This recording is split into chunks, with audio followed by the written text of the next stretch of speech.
Yes, hello people. Good morning all of you. कैसे हैं सब लोग? Let me know सब लोग कैसे हैं?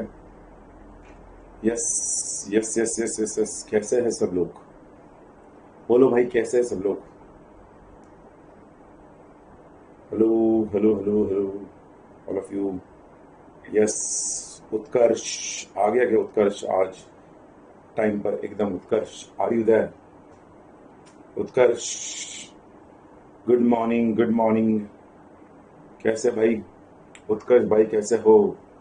Chiranjeevi, good morning. जय माता दी, जय माता दी. चिरंजीवी, हम लोग क्या करते हैं? जय माता दी बोलते हैं. हम लोग बोलते हैं जय माता दी. दोस्तों, मैं ये रिक्वेस्ट करता हूँ कि आप जितना जल्दी जय माता दी बोल दोगे उतना जल्दी हम आज का सेशन स्टार्ट कर सकते हैं. यस दुर्वेश, जय माता दी. I am superb. Chiranjeevi says Ayushi, जय माता दी बेटा. उत्कर्ष, उत्कर्ष आज ठीक 8:30 थे या नहीं तुम? उत्कर्ष, जय माता दी. उत्कर्ष, यस. कृतिका, जय माता दी. जय माता दी to all of you. Yes yes. Anchal, जय माता दी. अंचल बेटा. बाय द वे, आप लोगों के लेक्चर्स कैसे चल रहे भाई? लेक्चर्स आपके कैसे चल रहे? बढ़िया चल रहे? कैसे चल रहे आपके लेक्चर्स? मुझे बताओ जरूर. आपके drafting, tax, MCS lecture start हो गए ना? क्या क्या पढ़ना हो गया? आरसीडी गवर्नेंस की बात हम करेंगे बाद में, बट ड्राफ्टिंग में, टैक्स में, एमसीएस में क्या क्या पढ़ना स्टार्ट हुआ? बढ़िया, अमेजिंग बोल रहा है दुर्वेश. क्या बात है. बहुत बहुत हार्ड, बहुत हार्ड. ये ही तुम्हारा जोश है ना. बस यही तुमको सीएस प्रोफेशनल पास कराएगा. दोस्तों, मैं तुमको बता रहा हूं, हम लोगों की जो पूरी टीम है, टीम इंस्पायर, मैं इतना ही तुम्हें कहूंगा, हम लोग इसमें बिलीव करते हैं कि कथनी न हाको, करनी करो, कान न खाओ, काम करो. अगर ऑल इंडिया रैंक्स 50 निकलते हैं प्रोफेशनल में और लगभग 10 स्टूडेंट्स उसमें से इंस्पायर से पढ़े हुए हैं 50 रैंक्स में से, तो डेफिनेटली कुछ ना कुछ तो टीम के पास होगा. टीम के पास कुछ ना कुछ ऐसा स्किल होगा जो डेफिनेटली वो अपने स्टूडेंट्स के साथ शेयर करते हैं. तो मैं वही आपको कहता हूं, आपका भरोसा ऐसे बरकरार रखो और आज का सेशन अभी हम स्टार्ट करते हैं. आई होप सबको याद है कि हमने सब्जेक्ट को समझ लिया है. ध्यान रखना, हमने सब्जेक्ट को समझ लिया है. अगर आपको आज के बाद कोई भी पूछे resolution of corporate disputes, yes Bhavna, जय माता दी बेटा. अगर आपको आज के बाद कोई भी पूछ ले resolution of corporate disputes, non compliances and remedies, ये जो सब्जेक्ट है, ये सब्जेक्ट एग्जैक्टली किस पर है, तो आपको ये हमारा डिस्कशन जो 7 क्वेश्चंस का है वो काम करेगा और वो आप उसे एक्सप्लेन कर सकते हो. आप उसे बता सकते हो कि भाई सबसे पहले कॉर्पोरेट डिस्प्यूट मतलब क्या. कल if I am not wrong, corporate dispute को लेकर जो भी हमने डिस्कशन किया है और कैसे कॉर्पोरेट डिस्प्यूट ऑर्गेनाइजेशनल डिस्प्यूट से अलग है, कॉर्पोरेट डिस्प्यूट किस वजह से अराइज होता है, कॉर्पोरेट डिस्प्यूट को अगर हम समय रहते रिजॉल्व करते हैं इन टाइम तो उसके हमें क्या बेनिफिट्स मिलते हैं, नहीं करेंगे तो क्या नुकसान हो सकता है. ये 5 सवालों का जवाब हमने देख लिया है. मुझे एक बार सबसे बोलो, सब लोग बोलो, हमने ये जो 5 सवाल देखे, इन 5 सवाल को लेकर सबको क्लैरिटी है क्या? आज हम फर्स्ट चैप्टर स्टार्ट करें उससे पहले मैं एक सवाल आप सबको पूछता हूं. हमने ये जो 5 सवाल पहले देखे थे जो हमारे फर्स्ट 4 चैप्टर्स पर है, जो हमारे फर्स्ट 4 चैप्टर्स पर ये 5 सवाल है, मतलब हमारे पहले 4 चैप्टर्स इन 5 सवालों का उत्तर देंगे हमें. हमारे पहले 4 चैप्टर्स, इन 5 सवालों का हमें उत्तर मिलेगा इन पहले 4 चैप्टर्स में. क्या सबको इन 5 सवालों का एग्जैक्ट मीनिंग क्लियर है क्या?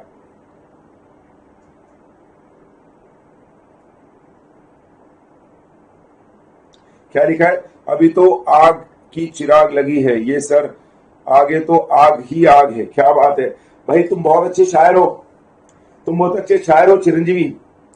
यस, दुर्वेश बोल रहा है क्रिस्टल क्लियर है. दोस्तों, मुझे आपका वही कमेंट चाहिए. मुझे आपका कमेंट चाहिए. गुड मॉर्निंग रिद्धि, जय माता दी बेटा. मुझे आपका कमेंट इस बात को लेकर चाहिए कि जो 5 सवाल है उसको लेकर किसी के पास कोई क्वेरी है क्या. ध्यान रखना, भले ये ऑनलाइन सेशन क्यों ना हो, इसे हमें फेस टू फेस की तरह इस सेशंस को रन करना है। मतलब क्या, फेस टू फेस बैच में एक भी स्टूडेंट का माइंड में डाउट नहीं होना चाहिए, कोई क्वेरी नहीं होनी चाहिए when he is living the lecture. Same way in online sessions में मैं चाहता हूं हर स्टूडेंट जो ये ऑनलाइन सेशन देख रहा है उस स्टूडेंट के दिमाग में एक भी पॉइंट का क्वेरी नहीं रहना चाहिए। मैं आपको अगेन बता रहा हूं, हमारा जो भी डिस्कशन होता है उसको लेकर अगर आपके मन में कोई सवाल होगा तो आप मुझे डेफिनेटली लेक्चर्स के बाद व्हाट्सएप कर सकते हो, ताकि अगले दिन मैं लेक्चर्स के दौरान वो जरूर डिस्कस करूंगा। यस सचिन, जय माता दी बेटा सचिन। तो हमने 5 सवाल देख लिए। उसके बाद कल हमने जो 6 क्वेश्चन 6 पॉइंट हमारा non compliance under companies act and other regulatory framework, इस नॉन कंप्लायंसेस को हमने 2 वेज में देखा था।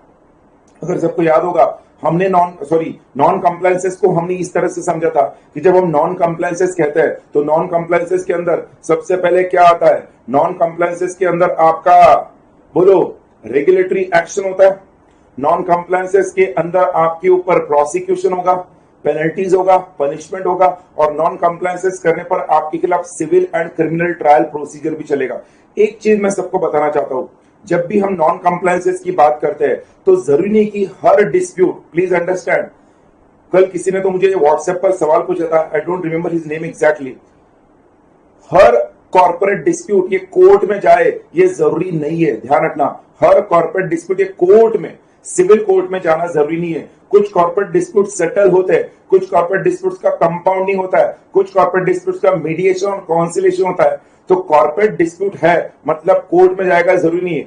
फिर जो भी मसला, ध्यान रखना, जो भी मैटर कंपाउंडिंग अथॉरिटी के पास पेंडिंग है, जो भी मैटर मीडिएटर कॉन्सिलेटर के पास पेंडिंग है, जो भी मैटर सेटलमेंट के लिए पेंडिंग है, वो हर मैटर क्या कहलाएगा? लिटिगेशन कहलाएगा। हर मैटर लिटिगेशन है। लिटिगेशन मतलब क्या? जिस बात को लेकर कंसेंसस नहीं है, जिस बात को लेकर 2 पार्टीज में कंसेंसस नहीं है, मतलब देयर इज अ डिस्प्यूट, मतलब देयर इज अ डिस्प्यूट। अरे सब लोग है ना मेरे साथ?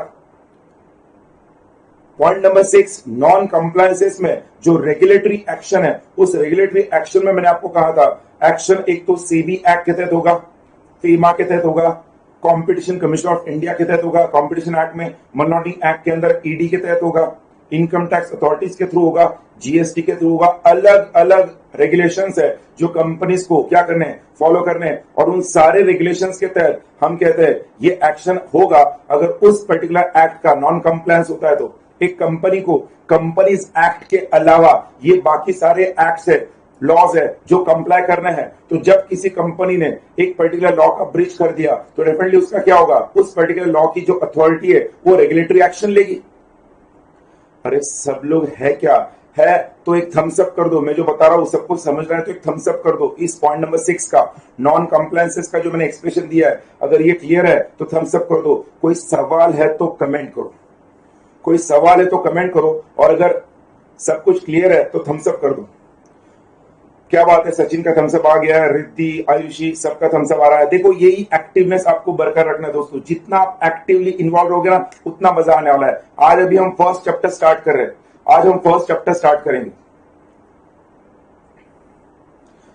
ओके, तो हमारा जो पॉइंट नंबर 6 था नॉन कंप्लायंसेस, वो हमने डिस्कस कर लिया। पॉइंट नंबर 7 जो कल लास्ट देखा था वो था remedies for corporate disputes and non compliances. कल क्योंकि ये एंड में डिस्कस किया हुआ पॉइंट था, अक्सर कुछ स्टूडेंट्स को एंड में डिस्कस किए पॉइंट्स को लेकर क्वेरीज होती है, तो मैं दोबारा वो पॉइंट नंबर 7 बता रहा हूं। रेमेडीज मतलब क्या? उपाय। मतलब कल को अगर कॉर्पोरेट डिस्प्यूट या नॉन कंप्लायंसेस को लेकर क्या क्या उपाय है, क्या क्या उपाय एक कंपनी कर सकती है अगर कॉर्पोरेट डिस्प्यूट और नॉन कंप्लायंसेस होते हैं या ना हो, इसके लिए क्या क्या रेमेडीज है, क्या क्या उपाय है। तो इसमें हमने देखा था कॉर्पोरेट डिस्प्यूट और नॉन कंप्लायंस हो ही ना, इसके लिए क्या उपाय है।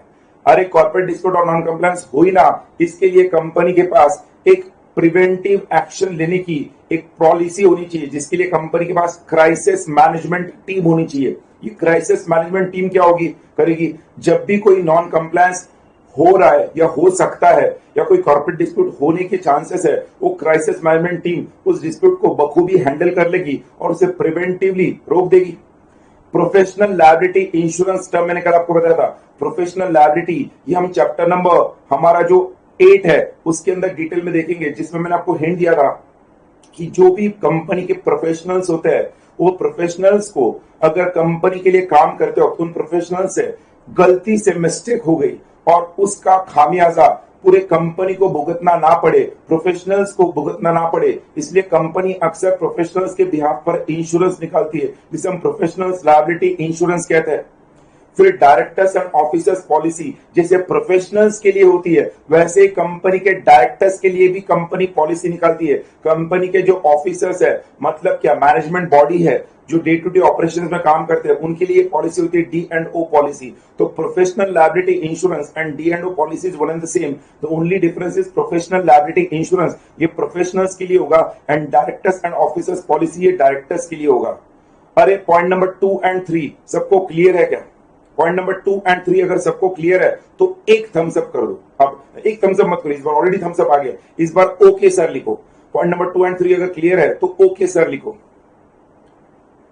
पॉइंट नंबर 2 और 3 क्लियर है तो ओके सर लिखो। ये एक्शन क्या है? ये हमारा प्रिवेंटिव एक्शन है। डिस्प्यूट ना हो, नॉन कंप्लायंसेस ना हो, इसको लेकर ये प्रिवेंटिव मेजर्स है। फिर उसी में पॉइंट नंबर 4 हमने देखा था risk and liability mitigation approaches. मतलब क्या? कंपनी अपने ऑर्गेनाइजेशन के अंदर एक साइबर सिक्योरिटी टीम रखेगी। कंपनी का एक प्रॉपर सिस्टम्स ऑडिट होगा। ये सिस्टम्स ऑडिट, ये साइबर सिक्योरिटी टीम का काम क्या होगा? कोई भी रिस्क एरियाज जो है उनको मिटिगेट करे, उनको रिड्यूस करे ताकि कंपनी के ऊपर आने वाली लायबिलिटी क्या हो, कब हो। जो कल हमने एग्जांपल डिस्कस किया था रिसेंटली, शायद I am not remembering the name, उसने हमने जो डिस्कस किया था example Sachin Bharadwaj if I am not wrong, कि अभी रिसेंटली एनएससी के अंदर national stock exchange, India leading stock exchange, उसके अंदर एनएससी में ग्लिच हो गया था। ग्लिच एनएससी का जो टेलीकॉम नेटवर्क है वो ठीक से काम नहीं कर रहा था और एनएससी लगभग 4-5 घंटे लाइव स्टॉक मार्केट ठप हो गया था। तो एनएससी का लाइव स्टॉक मार्केट ठप होना मतलब हजारों करोड़ों का नुकसान होना, नॉट ओनली लोगों का बट गवर्नमेंट का, because end of the day जो ट्रेडिंग होता है उसमें गवर्नमेंट को रेवेन्यू मिलता है। तो कहीं ना कहीं ये जो कंपनी के ऊपर national stock exchange NSC limited जिसका आईपीओ अब आने वाले हैं, इनिशियल पब्लिक ऑफर आने वाला है, उस आईपीओ के लिए कहीं ना कहीं एनएससी ने ये जो कदम उठाया था, ये जो जिस तरह का ग्लिच हुआ था उससे एनएससी के आईपीओ पर डेफिनेटली खतरा मंडरा रहा है। गवर्नमेंट उसका डिटेल्ड इन्वेस्टिगेशन कर रहा है। गवर्नमेंट ने कमेटी फॉर्म की है। क्यों भाई? वहां पर हम कहते हैं ये कहीं ना कहीं नॉन कंप्लायंस हो गया, डिस्प्यूट हो गया। तो ये प्रिवेंटिव एक्शंस जो हमने कल डिस्कस किए थे 4 पॉइंट्स। फिर हमने डिस्कस किया था कि भैया कल को डिस्प्यूट हो गया, कल को कॉर्पोरेट डिस्प्यूट हो गया, नॉन कंप्लायंसेस अगर हो गए तो कोई गल नहीं, अब गलती हो गई है। गलती होने के बाद ये चीज भी आपको सीखनी है आपके पर्सनल लाइफ में। एक तो गलती ना हो इसलिए कुछ स्टेप्स ले लेने, और कल को गलती हो गई तो पहली चीज माफी मांग लो। कंपाउंडिंग ऑफ ऑफेंसेस, माफी मांग लो भाई। गलती हो गई है, माफी मांग लो। लेस सीरियस ऑफेंस है तो माफ भी किए जाओगे। लेस सीरियस ऑफेंसेस, कंपाउंडिंग का मतलब कल किसी ने मुझे पूछा था, कंपाउंडिंग मतलब क्या? वो ऑफेंसेस जो आसानी से माफ हो सकते हैं। अगर आपने आपके छोटे भाई और बहन को एक थप्पड़ मार दी तो लेस सीरियस है, पर अगर आपने आपके छोटे भाई और बहन को आपने उसको इतना पीटा कि वो लाल हो गया, उसके हाथ पैर लाल हो गए, तो ये कंपाउंडेबल ऑफेंस नहीं है, ये मोर सीरियस है। तो आपने एक छोटी सी थप्पड़ मार दी, कंपाउंडेबल ऑफेंस है, लेस सीरियस है। गलती से मिस्टेक हो सकती है, अगर नहीं मारना चाहिए था मार दिया, लेस सीरियस है। वैसे ही कंपनी की तरफ से जब कोई रेगुलेटरी नॉन कंप्लायंस होता है, कंपनी को अगर लगे कि वो लेस सीरियस है तो कंपनी उसमें माफी मांग सकती है। उत्कर्ष लिख रहा है 10/5 से बंद था, फिर एनएससी एक्स्ट्रा सेशन करा था। अच्छा Utkarsh, thank you for your knowledge, thanks a lot Utkarsh. एक बार सब लोग उत्कर्ष के लिए तालियां बजा दो। उत्कर्ष ने जो हमें नॉलेज दिया उसके लिए उत्कर्ष के लिए तालियां मारो सब लोग। उत्कर्ष ने ये जो नॉलेज शेयर किया है, ऐसा ही नॉलेज आप शेयर करो, डेफिनेटली आपको तालियां मिलेगी। और मैं कोशिश करूंगा हर लेक्चर में आपको कुछ ऐसा एक्स्ट्रा नॉलेज दूं। उत्कर्ष के लिए तालियां। यस, सबकी तालियां आनी चाहिए। क्या बात है, क्या बात है। देखो उत्कर्ष, अब सबको थैंक यू बोलो। उत्कर्ष सबको थैंक यू बोलो, अब थैंक यू बोलो। Thank you, thanks to all. बोलो उत्कर्ष, तुम्हारे बिहेव पर मैं बोल दूं क्या? ओके, उत्कर्ष ने थैंक यू बोला है, परफेक्ट। तो अब हम मुद्दे पर आते हैं। मुद्दा ये था कि नॉन कंप्लायंसेस होने के बाद हमें हमें ये देखना है कि हमसे जो नॉन कंप्लायंस हुआ है या जो डिस्प्यूट अगर अराइज हो गया है, उस डिस्प्यूट को हम माफी से सुलझा सकते हैं क्या, रिजॉल्व कर सकते हैं कि जिसको कंपाउंडिंग ऑफ ऑफेंस कहते हैं। कई बार डिस्प्यूट जब दोनों पार्टी से सुलझ नहीं जा रहा है तो वहां पे एक थर्ड पार्टी जो मीडिएटर और कॉन्सिलिएशन का रोल प्ले करेगा वो आएगा। ये जैसे आर्बिट्रेशन और कॉन्सिलिएशन होता है वैसे ये मीडिएशन कॉन्सिलिएशन के रूल्स है कंपनी एक्ट में, उसके तहत वो डिस्प्यूट को रिजॉल्व किया जाएगा, सेटलमेंट प्रोसीडिंग्स किए जाएंगे। और अगर आप मीडिएटर कॉन्सिलेटर के फैसले से खुश नहीं हो, सेटलमेंट प्रोसीडिंग से खुश नहीं हो, या आपको लगता है कि आपके साथ अन्याय हुआ है, तो ऐसे केस में आपके पास अपील का भी प्रावधान होता है। ये हम after the corporate dispute arises क्या रेमेडीज है उसमें देखने वाले हैं। तो क्या मैं कहूं ये 7 की 7 पॉइंट्स सबको क्लियर है? क्लियर है तो इस बार जय माता दी बोल दो। हम हमारा फर्स्ट चैप्टर जो शेयरहोल्डर्स डेमोक्रेसी है, 9 चैप्टर्स में से फर्स्ट चैप्टर शेयरहोल्डर्स डेमोक्रेसी का डिस्कशन स्टार्ट करते हैं। आई वांट योर जय माता दी। तो हम डिस्कशन स्टार्ट करते हैं फर्स्ट चैप्टर का। Shall we start? यस दोस्तों, मैं फर्स्ट चैप्टर स्टार्ट करूं उससे पहले मैं एक चीज क्लियर करा देना चाहता हूं। मैं अगेन आपको कह रहा हूं, प्रोफेशनल लेवल पर मॉड्यूल 1 हो, मॉड्यूल 2 हो या मॉड्यूल 3 हो, आप किसी भी अच्छे टीचर को पूछ लेना, प्रोफेशनल लेवल पर जो क्वेश्चन पेपर्स आते हैं वो मॉड्यूल पर लगभग 70 to 80% क्वेश्चन पेपर मॉड्यूल पर बेस्ड होते हैं at professional level. 80% of your paper will be based on module. 10 to 20% can be somewhere near the module. Module के बेस पर कोई क्वेश्चन हो सकता है बट मॉड्यूल से होगा जरूरी नहीं है। बट 80% क्वेश्चन ये मॉड्यूल के अंदर से ही होंगे। मैं हर चैप्टर के लिए, आरसीडी के जो 9 चैप्टर्स है उसमें से हर चैप्टर के लिए मैं आपको क्या करा के देने वाला हूं, मैं आपको हर चैप्टर के लिए मेरे कुछ क्वेश्चंस है उस चैप्टर पर जो आपको पहले लिख कर दूंगा। मैं अगेन जो बोल रहा हूं ध्यान से सुनना, हर चैप्टर को जो क्वेश्चंस रिलेवेंट है, जो मुझे लगता है इस चैप्टर पर ये सारे क्वेश्चंस है, वो मैं आपको लिख कर दूंगा।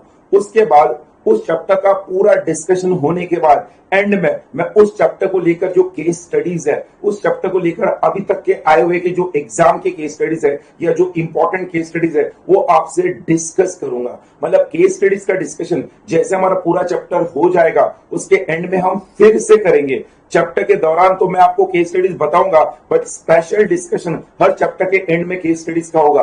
उसका रीजन यह है, आपका आरसीडी का पेपर ज्यादातर केस स्टडी बेस्ड होता है।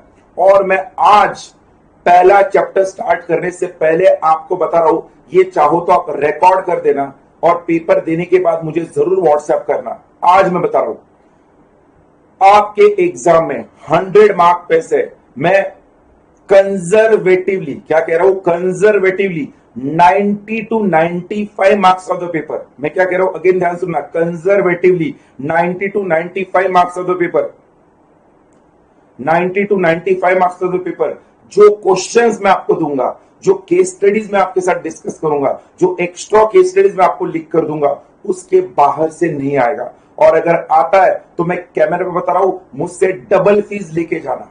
हाँ, but it's give and take relationship. अगर नहीं आता है तो मुझे डबल फीस देके जाना। ये मैं ताल ठोक के कह रहा, out of my last 15 years of experience. मैं अगेन बता रहा हूं, जो आपका 100 मार्क का पेपर होगा उसमें से 90 to 95 marks of the paper, जो केस स्टडीज, जो क्वेश्चंस मैं आपको लिख कर दूंगा उसके बाहर से नहीं आएगा। और इसलिए हर स्टूडेंट, मैं एक्सपेक्ट करता हूं हर स्टूडेंट जो क्वेश्चंस मैं आपको लिख कर दूंगा उसका ईमानदारी से आप लोग आपके नोटबुक के नोट्स बनाओगे। बिकॉज एंड में एग्जाम के आखिरी के 3 महीने में आपको सिर्फ और सिर्फ वही पढ़ना है। मैं अगेन कह रहा हूं वही पढ़ना है, जो मैं आपको लिख कर दूंगा वही पढ़ना। और ये चीज मैं सिर्फ आरसीडी के लिए नहीं कह रहा हूं, ये चीज गवर्नेंस के लिए भी एप्लीकेबल है, ये चीज हमारे सीआरआई को भी एप्लीकेबल है। जहां तक वो 3 सब्जेक्ट्स है, गवर्नेंस, आरसीडी और सीआरआई, इन तीनों को एप्लीकेबल है, because that is the way I teach. आप एग्जीक्यूटिव लेवल में अगर मुझसे पढ़े हो तो जेआईजीएल हो या ईबीसीएल हो, कोई भी सब्जेक्ट जब मैंने पढ़ाया है तो मैंने उसको आईसीएसआई के पर्सपेक्टिव से किस तरह के क्वेश्चंस आ सकते हैं उसको फ्रेम करके आपको दिया हुआ है। दोस्तों, इतनी बड़ी ऑफर मैंने आपको दी है, इस ऑफर को लेकर कुछ तो आपका कमेंट आना चाहिए भाई। अरे कुछ तो कमेंट करो, मैंने कहा है आपका कमेंट ही हमारे लिए एनर्जी है भाई। कुछ तो कमेंट करो गधो।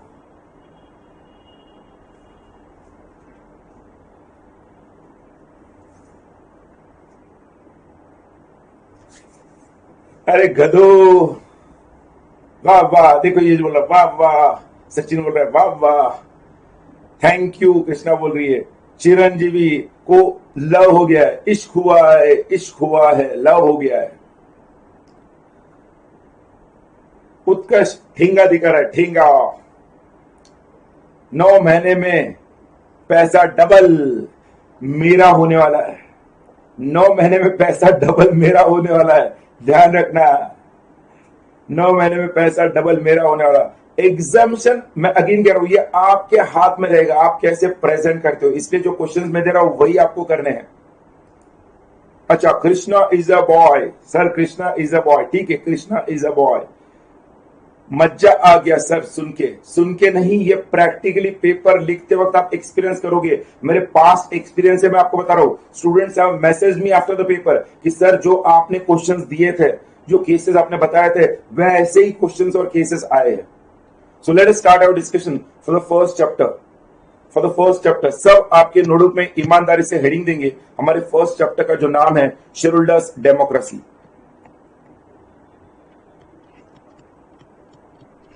शेड्यूल्ड डेमोक्रेसी, डेफिनेटली ये जो शेड्यूल्ड डेमोक्रेसी हमारा चैप्टर हम डिस्कस करने वाले हैं। तो जैसे कि इस चैप्टर का सिनॉप्सिस हमें क्या क्या पढ़ना है वो पहले क्लियर करना है।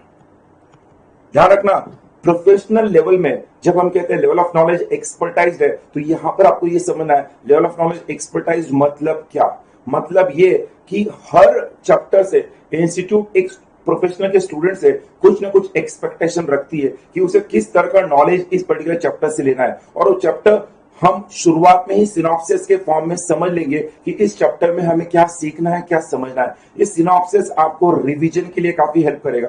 तो मैं रिक्वेस्ट करता हूं सबको शेड्यूल्ड डेमोक्रेसी हेडिंग दो और सिनॉप्सिस हेडिंग देकर उसमें आप पॉइंट नंबर 1 सिनॉप्सिस में लिखो। सब लोग पॉइंट नंबर 1,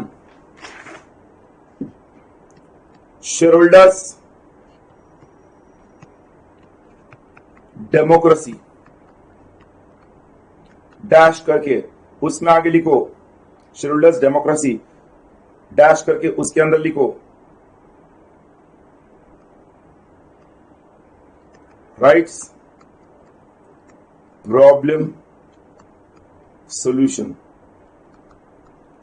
शेड्यूल्ड डेमोक्रेसी को लेकर हम शेड्यूल्ड डेमोक्रेसी में शेड्यूल्ड के राइट्स को लेकर, बोर्ड ऑफ डायरेक्टर्स के राइट्स को लेकर, शेड्यूल्ड डेमोक्रेसी में किस तरह के प्रॉब्लम्स आते हैं, क्यों हम शेड्यूल्ड डेमोक्रेसी कहते हैं बट उसको प्रैक्टिकली इंप्लीमेंट करना क्यों डिफिकल्ट होता है वो, और उसके लिए हमारे पास क्या सोल्यूशन है वो, ये तीनों इस शेड्यूल्ड डेमोक्रेसी में हमें लिखना है। मतलब कल को एग्जाम में अगर सवाल आता है short note on scheduled democracy, तो आपके दिमाग में फिट होना चाहिए सिनॉप्सिस में ये प्रोफार्मा ये रहेगा कि हमें ये 3 पॉइंट्स पर जवाब लिखना है।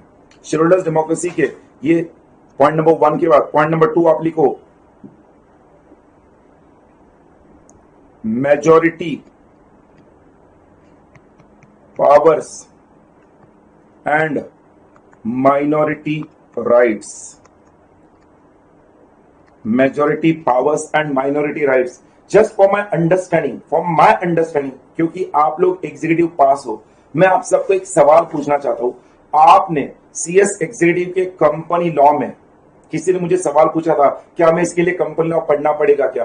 बिल्कुल भी नहीं। If I am not wrong, Shivani तुमने पूछा था ना, शिवानी अगर क्या हमें आरसीडी के लिए कंपनी लॉ पढ़ना पड़ेगा? तो मैं बता रहा हूं बिल्कुल भी पढ़ना नहीं पड़ेगा। डोंट वरी, आपने जो कंपनी लॉ पढ़ा होगा उसी को मैं आपके दिमाग से बराबर निकाल लूंगा। तो पहला सवाल आपके सामने यही है कि भाई आपके सीएस एग्जीक्यूटिव के कंपनी लॉ में आपने माइनॉरिटी राइट्स को लेकर कौन से प्रोविजंस पढ़े हैं?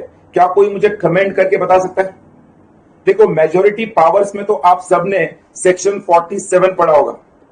सेक्शन 47 में लिखा है कि every shareholder right in the company is in proportion to the paid up share capital he holds in the company. तो जिसके पास मेजॉरिटी शेयर्स है वो कंपनी के अंदर क्या करेगा? वोटिंग ज्यादा करेगा। Every shareholders voting right.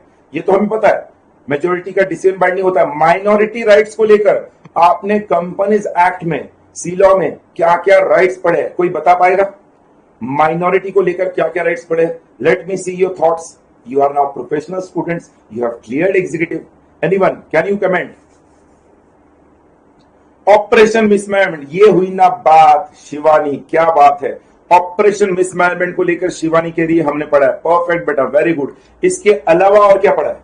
That is one part. वो फॉस वर्सेस हार बॉटल ऑपरेशन मिसमैनेजमेंट में आएगा, परफेक्ट शिवानी। फॉस वर्सेस हार बॉटल का जो केस है वो ऑपरेशन मिसमैनेजमेंट के अंदर ही आएगा।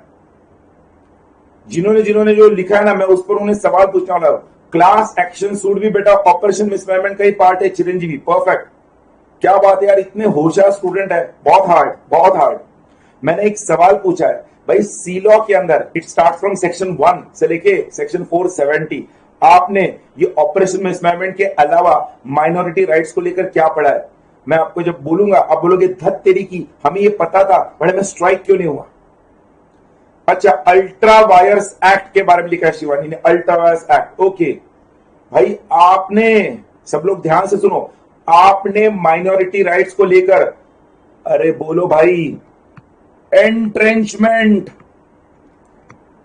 एंट्रेंचमेंट पढ़ा है कि नहीं? एंट्रेंचमेंट, अरे बोलो, एंट्रेंचमेंट पढ़ा है कि नहीं? Can call general meeting through NCLT, अच्छा वो आपने पढ़ा है, ठीक है। अरे भाई मैंने बोला एंट्रेंचमेंट प्रोविजन पढ़ा है कि नहीं माइनॉरिटी राइट्स में? अरे यस और नो? एंट्रेंचमेंट प्रोविजंस, ये आर्टिकल्स ऑफ एसोसिएशन के अंदर है, entrenchment provisions.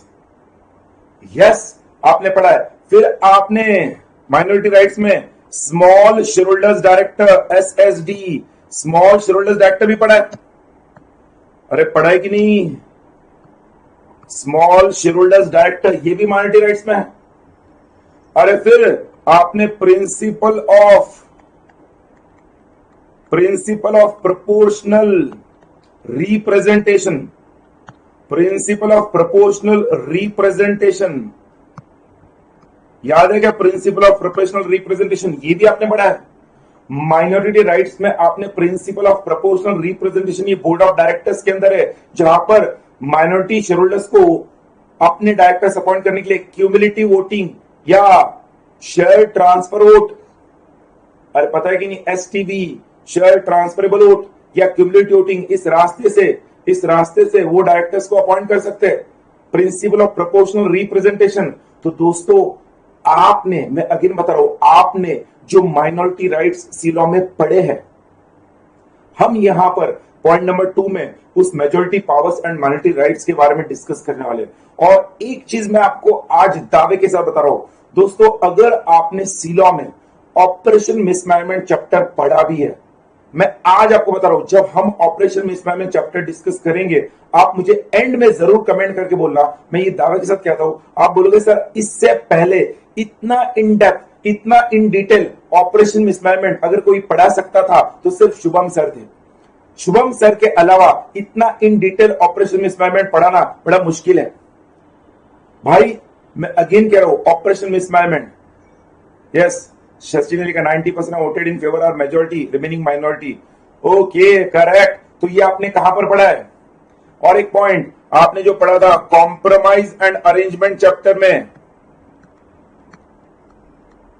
Compromise and arrangement chapter में याद है क्या? If 90% of the shareholders vote in favour then remaining 10% के ऊपर जो अमालगमेशन ऑफ मर्जर का डिसीजन है वो बाइंडिंग है, जो अमालगमेशन मर्जर का डिसीजन है वो बाइंडिंग है।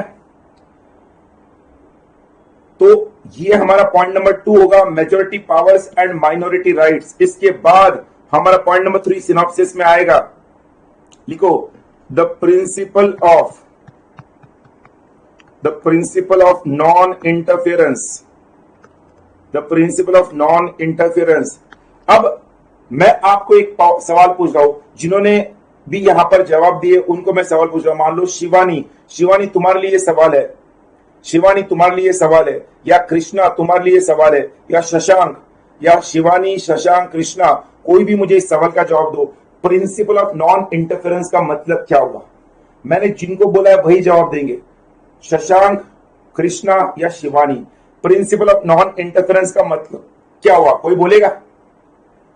शशांक, शिवानी या Krishna. Principle of non interference का मतलब क्या हुआ? अच्छा, कोई और देना चाहे तो दे सकता है, कोई और अगर इस सवाल का जवाब देना चाहे तो दे सकता है, क्योंकि आपने जो पढ़ा है उसको लेकर ही मैं पूछ रहा हूं, मैं नया कुछ नहीं पूछ रहा हूं, ध्यान रखना। मैं नया कुछ नहीं पूछ रहा हूं। बोलोगे सर ने पढ़ाया कुछ नहीं, उससे पहले ही सवाल पूछ रहे। भाई मैं नया कुछ नहीं पूछ रहा हूं, जो आपने पढ़ा है उसको लेकर ही मैं सवाल पूछ रहा हूं। प्रिंसिपल ऑफ नॉन इंटरफेरेंस जो है, प्रिंसिपल ऑफ नॉन इंटरफेरेंस, उसे क्या कहते हैं? एनीवन? अगर नहीं बोल सकते तो बोल दो, थम्स अप थम्स डाउन कर दो, या फिर बोलो नो सर, नो सर बोलो। नहीं बोल सकते तो बोलो no sir. Shareholders should not interfere in the management works. Shareholders should not interfere in the management works. Government will not affect क्या लिखा है? Affairs in the company will not interfere in the affairs. Abhijit ने लिखा है, आशीष ने लिखा है। अच्छा दोस्तों, अब देखना, जो आपने लिखा था ना शिवानी शशांक, मैंने आपको क्यों सवाल पूछा था शिवानी शशांक एंड कृष्णा, जो आपने लिखा था वही इसका जवाब है। Rule in Foss versus Harbottle, rule in Foss versus Harbottle. एक बार कमेंट सेक्शन ऊपर चेक करना, जब मैंने आपको पूछा था माइनॉरिटी राइट्स तब आपने लिखा था फॉस वर्सेस हार्बॉटल। तो भैया फॉस वर्सेस हार्बॉटल में जो आपने पढ़ा है उसी का दूसरा नाम है प्रिंसिपल ऑफ नॉन इंटरफेरेंस। रिश्ता वही, सोच नहीं, रिश्ता वही है, सोच नहीं है। अगर कल को एग्जाम में सवाल आता है फॉस वर्सेस हार्बॉटल, सब लिख पाएंगे, बट वही सवाल आ गया प्रिंसिपल ऑफ नॉन इंटरफेरेंस, तब भी लिखते आना चाहिए। जो फॉस वर्सेस हार्बॉटल में आप पढ़ते हो वही यहां पर प्रिंसिपल ऑफ नॉन इंटरफेरेंस में लिखना है। अरे समझे कि नहीं? Shivani, Shashank, Krishna, waiting for your comments. समझे कि नहीं गधो? तो फॉस वर्सेस हार्बॉटल लिखना, बट उसको अच्छे से समझकर एग्जाम में किस तरह से भी क्वेश्चन आओ उसके लिए प्रिपेयर होना, यह हमें प्रोफेशनल में सीखना है। अरे सिनॉप्सिस में कितने पॉइंट्स हुए अभी तक? 3 पॉइंट्स हुए। अरे गधो, हो कि नहीं मेरे साथ? शिवानी, शशांक, कृष्णा, जो तुमने लिखा है उसको ही हम कहते हैं rule in Foss versus Harbottle. अरे कुछ तो कमेंट करो रे गधो। यस, झील का मैसेज आ गया, यस। बाकी लोगों का मैसेज ही नहीं आ रहा है, वो बोल रहे sir it is not applicable to us. Point number 4, yes sir, Krishna का कमेंट आ गया, thank God. Sir, court will reject as majority of shareholders have consent and minority shareholders will be given priority. In their personal rights affected. क्या बात है? ए शिवानी, ए शिवानी, ए शिवानी, तू teacher है क्या रे? ए शिवानी, लगती है नानी। क्या बात है? एक सवाल पूछा तो 4 लाइन का जवाब दे दिया। हे भगवान, तेरे आंसर शीट तो भर भर के होते होंगे। कंपनी लॉ का पेपर, जेआईएल का पेपर भर भर के लिखा होगा। ऐ शिवानी, मजाक कर रहा हूं। पॉइंट नंबर 4 में आ जाओ, हमारा आएगा advantages, advantages of the rule in Foss versus Harbottle और exit option will be given in addition to socialise comment. Yes, sir, I cleared my group 1 in June 19, so I don't remember. I was of old syllabus. अरे बाप रे बाप, यार तुम्हारी याददाश्त तो बड़ी अच्छी है Shivani, but you are very intelligent बेटा। जून 19 में क्लियर करने के बावजूद तुमने इस तरह से जवाब देना, hats off to you, very good. बस उसी मोमेंटम को बरकरार रखो बेटा। Advantages of the rule in Foss versus Harbottle, ये हमारा पॉइंट नंबर 4 है। मैं पहले बता रहा हूं, ये हमारा फर्स्ट चैप्टर का सिनॉप्सिस में दे रहा हूं, और ये सिनॉप्सिस मैं जो दे रहा हूं, ये सिनॉप्सिस हमारा पूरा चैप्टर का डिस्कशन होगा। और जो मैं कह रहा हूं, ये सिनॉप्सिस प्लस जो केस स्टडीज में डिस्कस करूंगा और जो केस स्टडीज एंड में लिख कर दूंगा, उसके बाहर से इस चैप्टर पर क्वेश्चन नहीं आएंगे। Point number 4, advantage of the rule in Foss versus Harbottle. आपने यहां तक अभी तक कंपनी लॉ में पढ़ा होगा थोड़ा बहुत, Foss versus Harbottle, majority minority, but अभी जो अगला पॉइंट मैं लिख के दे रहा हूं, ये डेफिनेटली प्रोफेशनल लेवल पर ही डिस्कशन होता है। तो उसमें आप लिखना वहां पर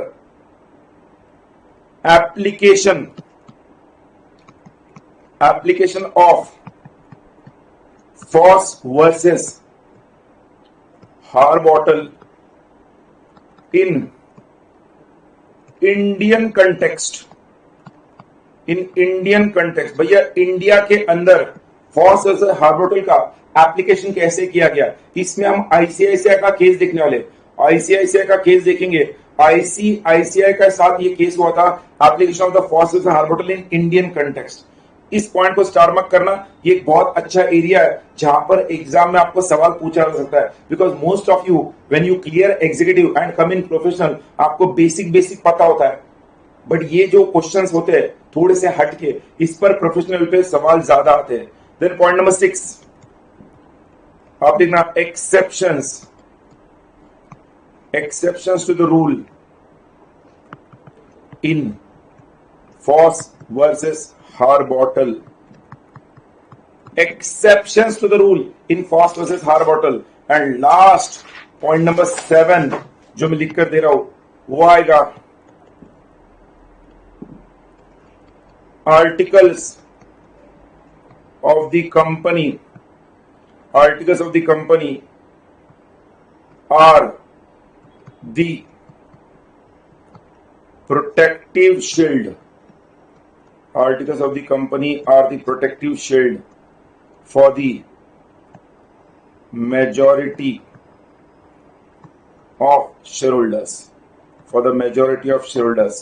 ये जो पॉइंट नंबर 7 हमने लिखा है, ये ऊपर दिए हुए 6 पॉइंट्स में से एक पॉइंट का डिस्कशन है, बट ये अलग से क्वेश्चन है जो आपके मॉड्यूल में आईसीएसआई ने दिया है, और इसलिए मैंने पॉइंट नंबर 7 में लिख कर दिया है। ध्यान रखना, हमारे सिनॉप्सिस में हम मॉड्यूल के सारे क्वेश्चंस, उसके अलावा जो मुझे रिलेवेंट लगते हैं, जो मुझे इंपॉर्टेंट लगते हैं, वो क्वेश्चंस, वो पॉइंट्स भी मैं आपको लिख कर दूंगा। तो ये हमारा फर्स्ट चैप्टर का सिनॉप्सिस हो गया।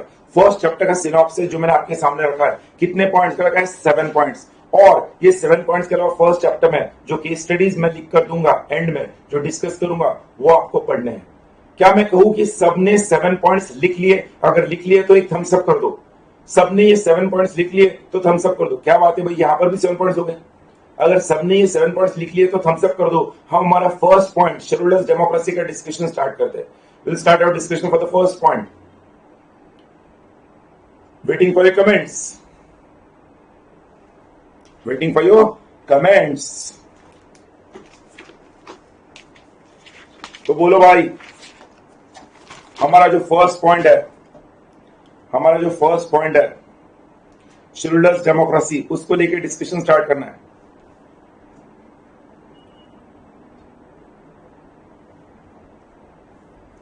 शेड्यूलर्स डेमोक्रेसी को लेकर डिस्कशन स्टार्ट करना है।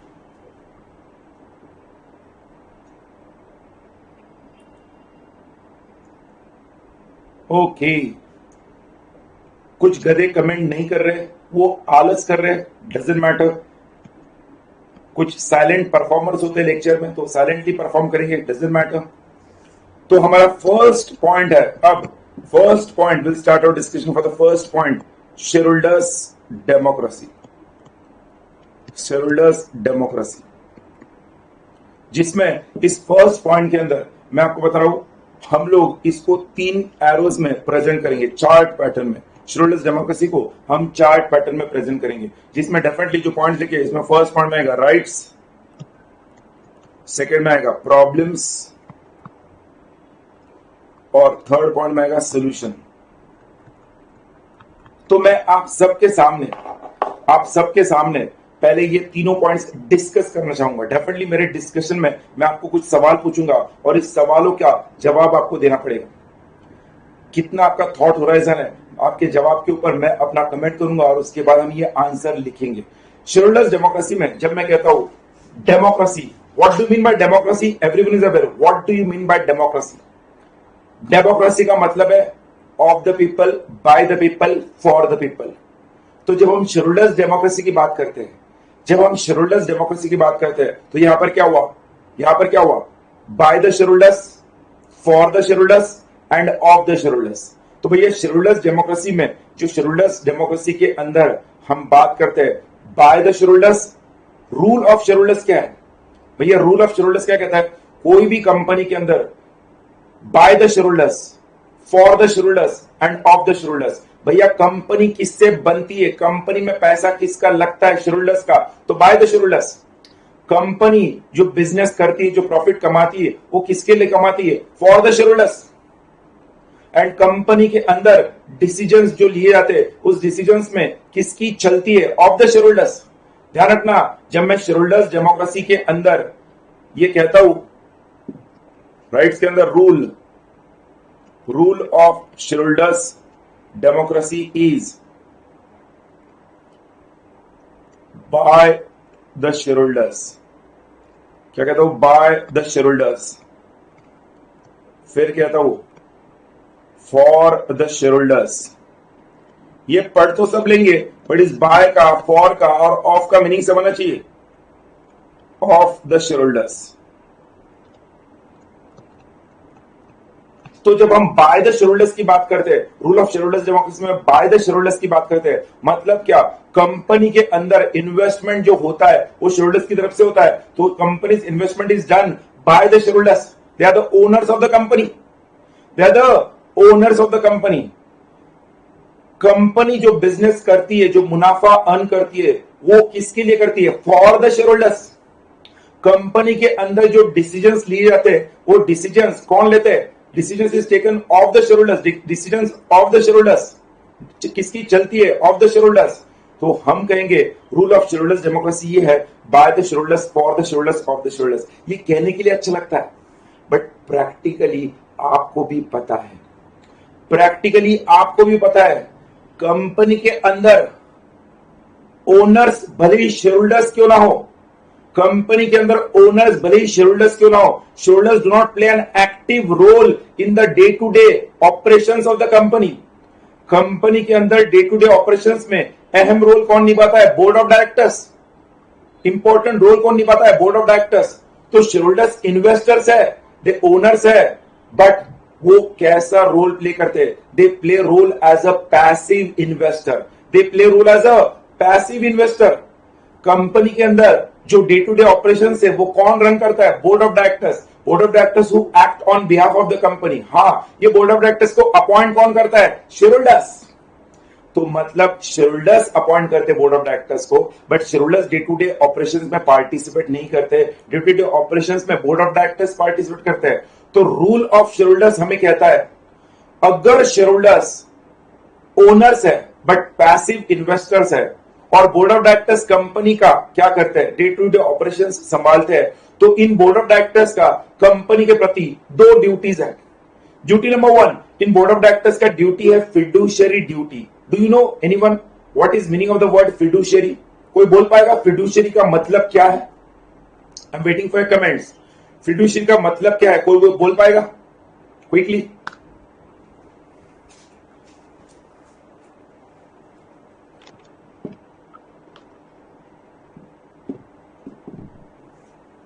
यस, फिडुशियरी का क्या मतलब है? Breach of trust based on trust, inherent duty. ध्यान रखना, मैं जो आपको बता रहा हूं फिडुशियरी का मतलब, नाउ अंडरस्टैंड। फिडुशियरी का मतलब है relationship of trust and confidence. Relationship of trust and confidence, उसको हम फिडुशियरी कहते हैं। भरोसे का रिश्ता, भरोसे का रिश्ता, ये रिश्ता क्या कहलाता है? ये रिश्ता भरोसे वाला रिश्ता कहलाता है। विश्वासाचं नातं, जिनको मराठी समझता है उनको ये समझेगा, विश्वासाचं नातं, तुमचं आमचं नातं विश्वासाचं नातं। तो relationship of trust and confidence, भरोसे का रिश्ता, विश्वासाचं नातं, रिश्ता वही, सोच नहीं। तो भैया फिडुशियरी का मतलब है relationship of trust and confidence, beneficiary नहीं, relationship of trust and confidence.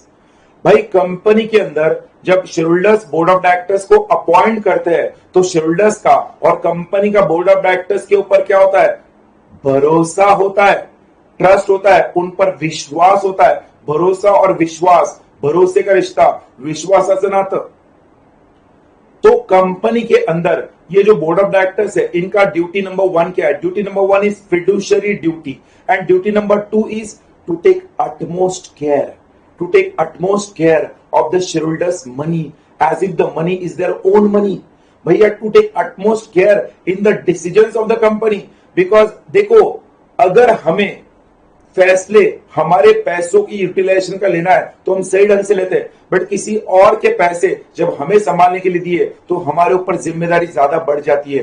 Company के बोर्ड ऑफ डायरेक्टर्स की फिड्यूशियरी ड्यूटी है, भरोसे का रिश्ता है, एट द सेम टाइम उनका ड्यूटी है ड्यूटी ऑफ अटमोस्ट केयर। दोस्तों, मैंने आपको कहा शेड्यूलर्स की रूल बताया, rule of schedulers democracy, board of directors का ड्यूटी बताया। तो भैया शेड्यूलर्स का ड्यूटी क्या होता है कंपनी में? कंपनी के अंदर शेड्यूलर्स का ड्यूटी क्या होता है? शेड्यूलर्स कंपनी में क्या चाहते हैं भाई? शेड्यूलर्स जब कंपनी में इन्वेस्ट करते हैं तो शेड्यूलर्स का कंपनी की तरफ ड्यूटी ये होता है कि उन्हें कंपनी पर नजर रखनी है और अपना पैसा जो इन्वेस्ट किया है वो बराबर से उन पैसों का उपयोग हो रहा है कि नहीं। इकोनॉमिक वायबिलिटी, शेड्यूलर्स का हर कंपनी के अंदर इंटरेस्ट क्या होता है? क्या कंपनी इकोनॉमिकली वायबल है? क्या कंपनी गोइंग कंसर्न बनी रहेगी? क्या कंपनी का सस्टेनेबल डेवलपमेंट बना रहेगा? क्या ये फर्स्ट उनका कंपनी के अंदर का नीड होता है। एंड इसलिए शेड्यूलर्स जब कंपनी के अंदर यस रिटर्न ऑन इन्वेस्टमेंट जिसको हम कह रहे हैं ना, उसको ही हमें कहना है कि कंपनी के इकोनॉमिक वायबिलिटी के बारे में वो देखते हैं और कंपनी के थर्ड पार्टी के साथ होने वाले कॉन्ट्रैक्ट्स पर उनकी नजर होनी चाहिए। देखो, मैं अगर शेयरहोल्डर हूं, मैंने कंपनी में पैसा इन्वेस्ट किया है, तो मेरा फर्ज है कंपनी की इकोनॉमिक वायबिलिटी को चेक करना और कंपनी के थर्ड पार्टी के कॉन्ट्रैक्ट्स को चेक करना। भाई मैं अगर शेयरहोल्डर हूं, मैंने इन्वेस्ट किया, ये मेरे दो ड्यूटीज है, मैं ये ड्यूटीज डे टू डे नहीं निभा सकता, मैं पैसिव इन्वेस्टर हूं, तो ये ड्यूटीज निभाने का काम मैंने किसको दिया है? बोर्ड ऑफ डायरेक्टर्स को दिया है। ये ड्यूटीज निभाने का काम किसको दिया? मैंने बोर्ड ऑफ डायरेक्टर्स को दिया। अब बोर्ड ऑफ डायरेक्टर्स ये ड्यूटीज निभाएंगे और जब भी कोई डिसीजन लेना है, बोर्ड ऑफ डायरेक्टर्स किसकी मदद लेंगे? बोर्ड ऑफ डायरेक्टर्स किसकी मदद लेंगे? मेरी मदद लेंगे। तो इतना अच्छा है शेयरहोल्डर्स डेमोक्रेसी। फिर इस शेयरहोल्डर्स डेमोक्रेसी में क्या प्रॉब्लम आता है? शेयरहोल्डर्स डेमोक्रेसी के अंदर हमने अभी राइट्स एंड ड्यूटीज में दोनों लिखूंगा। शेयरहोल्डर्स डेमोक्रेसी में हमने राइट्स एंड ड्यूटीज में अभी क्या देखा है? शेयरहोल्डर्स का राइट है कंपनी के अंदर as owners, but they are passive investors. तो शेयरहोल्डर्स का जब ओनरशिप राइट है तो शेयरहोल्डर्स का कुछ ड्यूटी भी है। Duty is to time check the economic viability of the company and to check the company's contract with the third parties. ये ड्यूटीज निभाने के लिए शेयरहोल्डर्स ने बोर्ड ऑफ डायरेक्टर्स को अपॉइंट किया है और इन बोर्ड ऑफ डायरेक्टर्स की दो ड्यूटीज है, fiduciary duty and duty of utmost care. ये मेन राइट्स एंड ड्यूटीज है। बट फिर इसमें दिक्कत कहां पे आती है? इसमें प्रॉब्लम्स कहां पर आता है? कोई मुझे बोलेगा क्या? ये जो शेयरहोल्डर्स डेमोक्रेसी हमने अभी डिस्कस किया है, rights and duties of shareholders and duties of board of directors, इसमें प्रॉब्लम क्या है? What is the problem in this particular shareholders democracy? अगर कोई कमेंट करना चाहेगा तो मैं वेट कर रहा हूं 30 सेकंड्स, वरना I start discussion. Shareholders democracy के इस पर्टिकुलर राइट्स एंड ड्यूटीज में क्या प्रॉब्लम नजर आ रहा है? What problem you are witnessing और you can observe, you can see the problem. Sir ये प्रॉब्लम है, आप बोल रहे हो ये राइट्स है, ये ड्यूटीज है, बट प्रॉब्लम ये है। एनीवन? ओके, तो ध्यान से सुनो, शेयरहोल्डर्स डेमोक्रेसी का प्रॉब्लम क्या है? सबसे बड़ा प्रॉब्लम है जो शेयरहोल्डर्स मीटिंग अटेंड करते हैं ना, जो शेयरहोल्डर्स का सबसे बड़ा राइट है वोटिंग पावर, उस वोटिंग पावर को सारे शेयरहोल्डर्स मीटिंग में प्रेजेंट कर वोट नहीं करते। Meeting is attended by few shareholders only, and that too those shareholders who have vested interest in the matter or who are closely connected with the board of directors।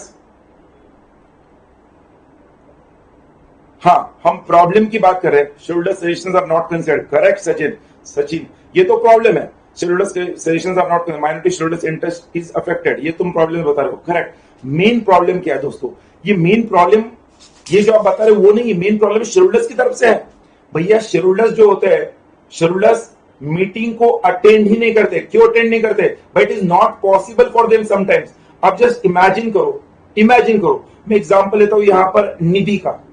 निधि बेटा, example ले लो कि तुम Mizoram north east में रहती हो। निधि, just for example, तुम north east में रहती हो, तुम्हारे पास इंफोसिस कंपनी के शेयर्स है। इंफोसिस कंपनी का एक शेयर तुमने खरीदा हुआ है इन्वेस्टमेंट के लिए। तुमने अपने पॉकेट मनी से एक शेयर खरीदा था, इन्वेस्टमेंट पर्सपेक्टिव, पॉकेट मनी से एक ही शेयर खरीदा था। इंफोसिस कंपनी का रजिस्टर्ड ऑफिस बैंगलोर में है, तुम इंफोसिस की शेयर होल्डर हो। इन्फोसिस कंपनी का जनरल मीटिंग है, जनरल मीटिंग का नोटिस हर शेयर होल्डर को जाता है, तुम्हें पता है। अब तुम मिजोरम से जनरल मीटिंग जहां पर रजिस्टर ऑफिस पर है, क्या तुम मिजोरम से बैंगलोर जनरल मीटिंग अटेंड करने जाओगी? जवाब दो मुझे निधि, क्या तुम जनरल मीटिंग अटेंड करने बैंगलोर जाओगी? कोई भी जवाब दे सकता है, नॉट ओनली निधि, कोई भी जवाब दे सकता है। नहीं जाओगी, करेक्ट, नहीं जाएगा भाई। तो ये शेयरहोल्डर्स की सबसे बड़ी दिक्कत है भाई, उन्हें पता है कि उनके पास राइट्स है, वो वोटिंग पावर एक्सरसाइज कर सकते हैं, बट कई बार शेयरहोल्डर्स को प्रैक्टिकली इम्पॉसिबल होता है कंपनी के हर डिसीजन में क्या करना, पार्टिसिपेट करना। हर डिसीजन में पार्टिसिपेट करना उनके लिए इम्पॉसिबल है, number one. And number two, अगर पार्टिसिपेट करना पॉसिबल नहीं है तो मीटिंग को कुछ सिलेक्टेड शेयरहोल्डर्स ही अटेंड करते हैं, और जब सिलेक्टेड शेयरहोल्डर्स अटेंड करते हैं, उसमें भी जो शेयरहोल्डर्स अटेंड करते हैं वो 100% लिटरेट होंगे, वो 100% एजुकेटेड होंगे, उन्हें कंपनी के सारे कंपनीज एक्ट, रूल्स और रेगुलेशन का पता होगा। ये जरूरी नहीं है, मतलब शेयरहोल्डर्स को कई बार अपने राइट्स के बारे में पता नहीं होता है। भैया शेयरहोल्डर्स डेमोक्रेसी का सबसे बड़ा प्रॉब्लम यह है, शेयरहोल्डर्स डेमोक्रेसी का सबसे बड़ा प्रॉब्लम यह है कि शेयरहोल्डर्स को अपने अधिकारों के बारे में पता ही नहीं है, और शेयरहोल्डर्स चाहते हुए भी उन्हें मीटिंग अटेंड करना प्रैक्टिकली पॉसिबल नहीं है, और शेयरहोल्डर्स अगर जो अटेंड करते भी है तो very few shareholders attend the meeting. तो इस शेयरहोल्डर्स के प्रॉब्लम का फायदा कौन उठाता है? बोलो मुझे, इन शेयरहोल्डर्स के प्रॉब्लम्स का फायदा कौन उठाता है? Can you comment and tell me, shareholders के इस प्रॉब्लम का फायदा कौन उठाता है? कौन उठाता है?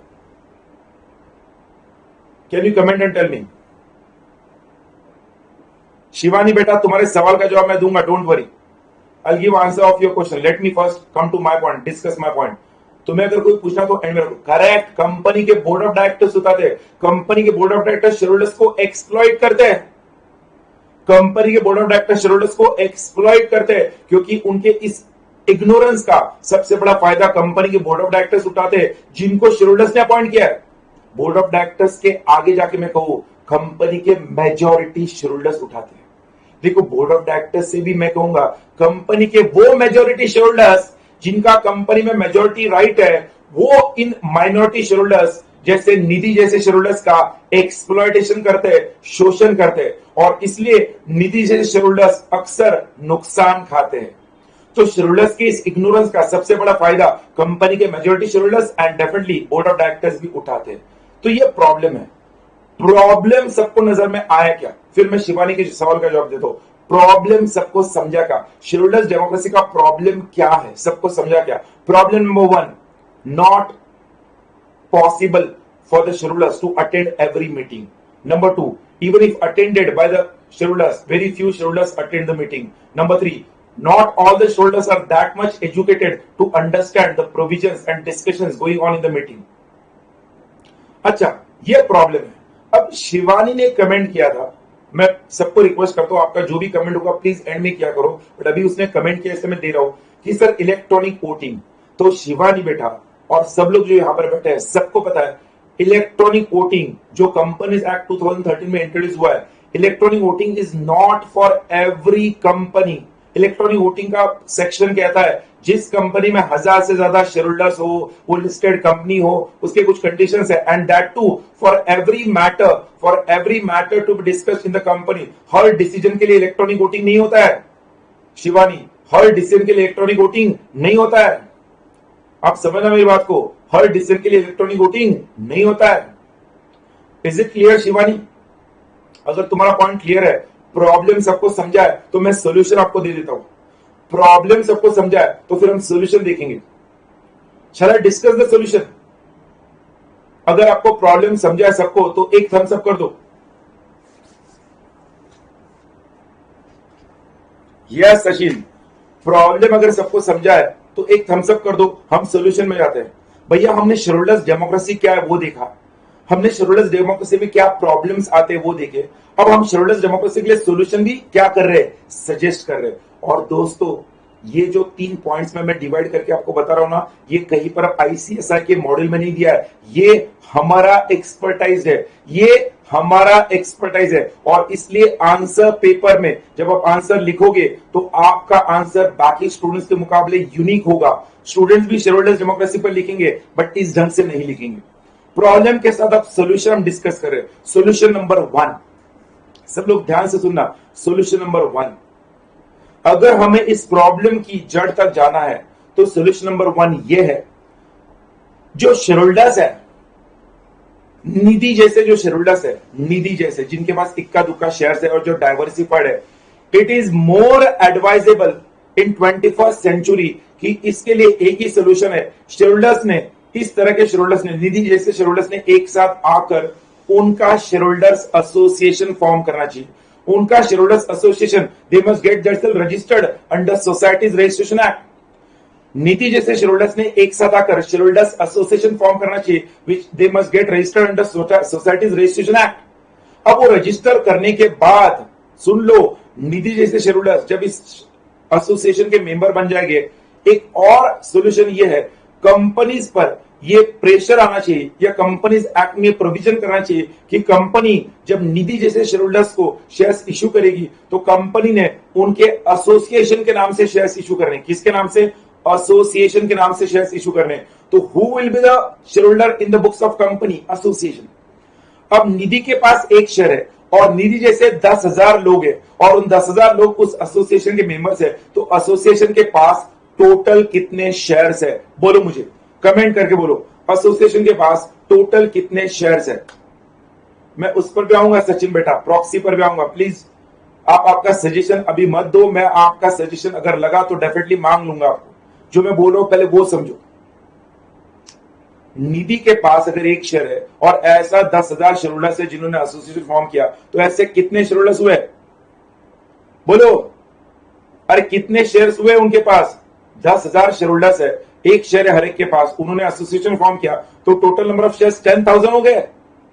करेक्ट अभिजीत, 10,000 शेयर्स एसोसिएशन के पास हो गए, तो एसोसिएशन की ताकत बढ़ जाएगी, एसोसिएशन की ताकत बढ़ जाएगी। तो दूसरा सोल्यूशन ये है, कंपनीज एक्ट में प्रोविजन करना कि जो भी ऐसे शेयर होल्डर्स एसोसिएशन है, उस शेयर होल्डर्स एसोसिएशन के नाम से कंपनी क्या करे? शेयर्स ट्रांसफर करे और उनको मेंबर कहते हुए बुक में दिखाए। तो जिससे होगा क्या, कंपनी के मीटिंग में ये शेयर होल्डर्स एसोसिएशन के जो नुमाइंदे हैं, रिप्रेजेंटेटिव्स है, वो मीटिंग अटेंड करेंगे। तो डेफिनेटली मीटिंग के अंदर क्या होगा? मीटिंग के अंदर जो डिस्कशन निकल के बाहर आएगा उसमें इन निधि जैसे शेयर होल्डर्स का भी बात सुनी जाएंगी और वो मेजॉरिटी से सुनी जाएंगी, बिकॉज इनके पास सबकी ताकत है 10,000 शेयर्स। तो united we stand, divided we fall.